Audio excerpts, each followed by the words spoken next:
Olá! Hoje vamos dar uma olhada mais de perto, sabe? Nas origens do Paraná. Vamos nos basear num estudo histórico bem interessante sobre como tudo começou por lá. A ideia é entender o que atraiu os primeiros portugueses e como surgiram algumas das cidades mais antigas que a gente conhece. Exato. E o que esse material já mostra de cara? Olha, logo no início, lá por 1578, duas coisas chamavam a atenção. Ouro, claro, e a caça ao índio, né, para usar como mão de obra. A busca por riqueza e mão de obra. O clássico da colonização. Pois é. E aí tem um nome que aparece em 1614, Diogo de Unhate. Ele foi o primeiro a receber uma sesmaria portuguesa no território. Uma grande faixa de terra, né? Concessão da coroa. Mas é bom lembrar, essa ocupação não foi, assim, homogênea. Como assim? Ela aconteceu em frentes diferentes, sabe? Começou ali pelo litoral, mais fácil de chegar. E só depois é que o pessoal foi subindo a serra para o Planalto. Foi por etapas. Entendi. Falando em litoral, Paranaguá é um ponto-chave, né? O estudo diz que já tinha comerciante por lá desde 1554. Sim, uma presença antiga. Mas quem organiza a mesma coisa é o Gabriel de Lara. Ah, sim. O Capitão Mor. Ele foi nomeado em 1660, mas já tinha transformado o povoado em vila lá em 1648. Figura importante. Muito importante. E ele também teve participação na instalação do Pelourinho, em Curitiba, mais tarde, em 1668. Um homem de influência, sem dúvida. E Paranaguá teve uma mudança econômica interessante, né? Pois é, começou com a mineração de ouro, a grande promessa. Só que não rendeu tanto quanto se esperava ali. Frustrante, imagino. Com certeza. Aí quando descobriram muito ouro em Minas Gerais, a economia de Paranaguá teve que, se reinventar. E foram para quê? A agricultura. Virou um centro produtor de farinha de mandioca, essencial para abastecer as outras regiões, inclusive as Minas. Uma adaptação forçada, né? Interessante essa dinâmica. Ainda na costa, mas já no século XVIII, aparecem Antonina e Morretes, também ligadas ao ouro no início. Também. A faísca inicial foi o ouro. Antonina se tornou vila oficialmente em 1797. E Morretes? Morretes teve um empurrãozinho de um ouvidor, o Rafael Pires Pardinho. Lá em 1721, ele viu que era importante povoar aquela área. Uma visão estratégica, talvez. Pode ser.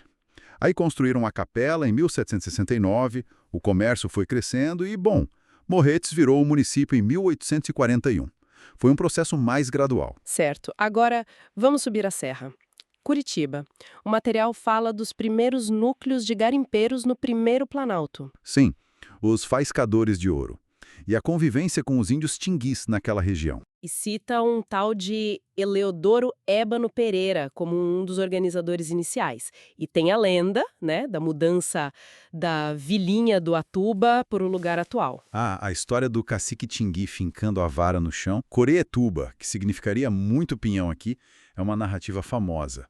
Se é lenda ou não, o que isso diz sobre a relação com os indígenas ali? Olha, parece que, comparado a outros lugares, a relação entre portugueses e indígenas em Curitiba foi relativamente mais pacífica. Não quer dizer que não houve conflitos, mas talvez menos intensos. E a organização política? O Pelourinho foi em 1668, com Gabriel de Lara. Isso.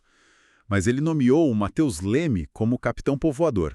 No começo, não tinha uma Câmara Municipal completa, sabe?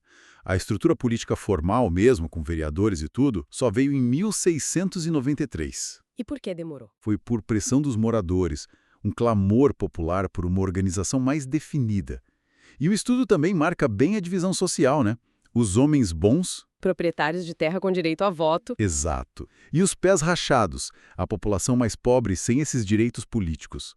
Uma realidade bem comum na colônia. Deixando Curitiba, o próximo passo aos Campos Gerais, o segundo Planalto. Como foi a ocupação lá? Ali a história é um pouco diferente. O estudo descreve como um negócio, mesmo, liderado por paulistas. O espírito bandeirante, né? Focado em quê? Pecuária extensiva.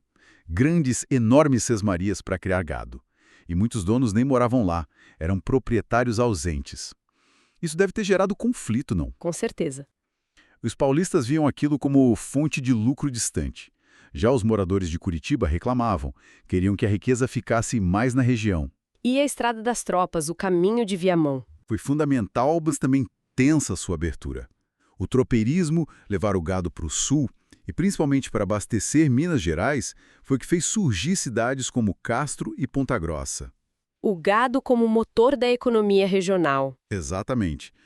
Mais tarde, a gente vê a influência gaúcha crescendo e depois da emancipação do Paraná em 1853, forma-se uma elite própria dos Campos Gerais. E essa região como ficou depois? Teve seus altos e baixos, uma certa decadência no fim do século XIX, mas depois se modernizou no início do século XX com a chegada de imigrantes europeus, novas tecnologias agrícolas. Entendi. Para fechar, uma passada rápida pelo Terceiro Planalto, os Campos de Guarapuava. A ocupação lá foi mais tardia, né? Bem mais tardia.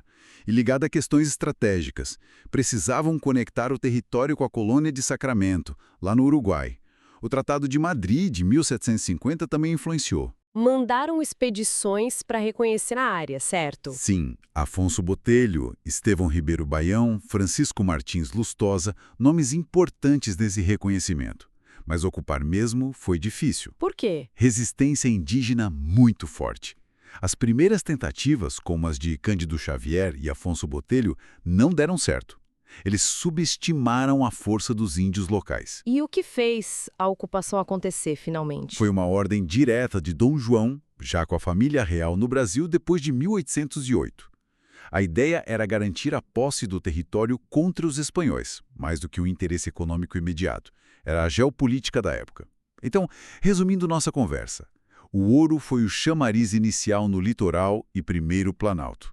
Figuras como Gabriel de Lara e Mateus Leme foram cruciais. Curitiba teve essa origem no garimpo e uma relação um pouco diferente com os indígenas. Os Campos Gerais, palco da expansão paulista, da pecuária, do tropeísmo e de muitas tensões. E o terceiro Planalto, Guanapuava, uma conquista mais tardia, cheia de desafios, muito ligada à estratégia territorial. Exato. Uma formação complexa, com várias frentes e interesses. Pois é, e fica uma reflexão, né?